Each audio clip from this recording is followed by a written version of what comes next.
On the phone now is former GOP presidential candidate and the former CEO of Godfather Pizza, Mr. Herman Cain. And Mr. Cain, always good to have you with us on Newsmax TV. Thank you, Kathleen. It's my pleasure. Well, the vice presidential debate took place in Muhammad Ali's old hometown of Louisville, Kentucky. Did either candidate deliver a total knockout tonight?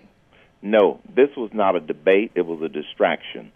And I believe that Vice President Biden went into this debate with the intent of interruption and confusion. He used those two tactics of interruption and confusion to suppress the content and the explanation that Representative Ryan would have delivered. So no, even though I was pulling for Representative Ryan, this was not a win for either one, but that means that the American people lost because Joe Biden didn't give Representative Ryan an opportunity to provide the substance that he's capable of. Now, Joe Biden, it seemed, kept attempting to portray Paul Ryan as a liar, using words like malarkey, blustering, loose talk, inaccurate. Those were just some of the words that he used to describe Paul Ryan's arguments. Is calling Paul Ryan and Mitt Romney a liar or liars, is this the only strategy the Obama campaign has at this point? Yes, it is. I would add name calling as I describe it, but in addition to sheer confusion.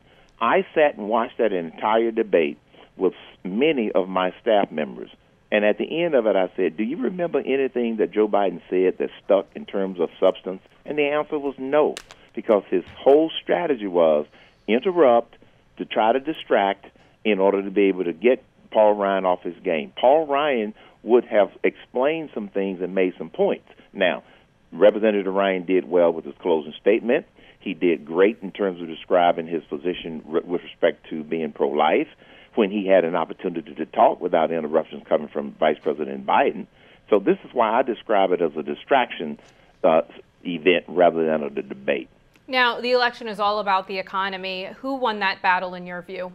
In my view, Representative Ryan won the discussion about jobs and the economy because even though he wasn't given an opportunity to speak without interruption, he explained why and how we have to cut taxes, increase the base, and get this economy growing at 4% or greater. That's what we need to do. Vice President Biden didn't say anything about how they were going to create jobs other than to attack Romney, attack Ryan, and attack the expiring tax cuts, and in terms of we need to let the tax cuts expire, and why shouldn't people making over $1 million pay more in taxes? So no, Joe Biden did not achieve what he tried to achieve, which has been the class warfare line that they've been using for months and months and months. Ryan very calmly explained, this is our plan, and this is why it will work. Now, Paul Ryan, most people know him for being a wonky kind of guy who really knows his stuff when it comes to the economy and the budget and so on. Were you pleased with how he handled himself when it came to foreign affairs and foreign policy? I think he excelled with foreign affairs.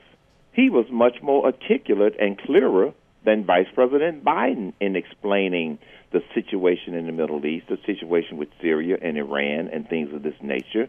The situation in terms of how the sanctions have worked, bringing up the fact that if it wasn't for the insistence of the United States Congress, these sanctions would not have passed.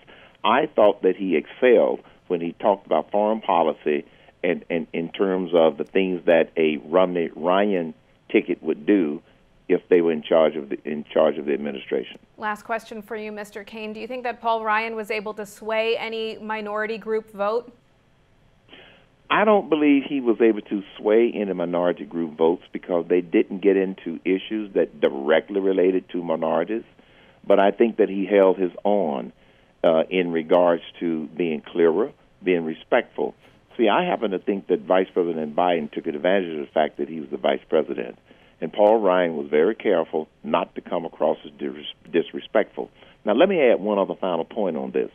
Martha Raddatz, I thought, teed up some very decent questions.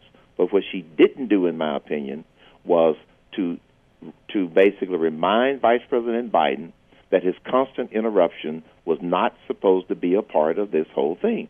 He got 2 minutes. He should have given Representative Ryan 2 minutes and back and forth. So that's where I think she failed.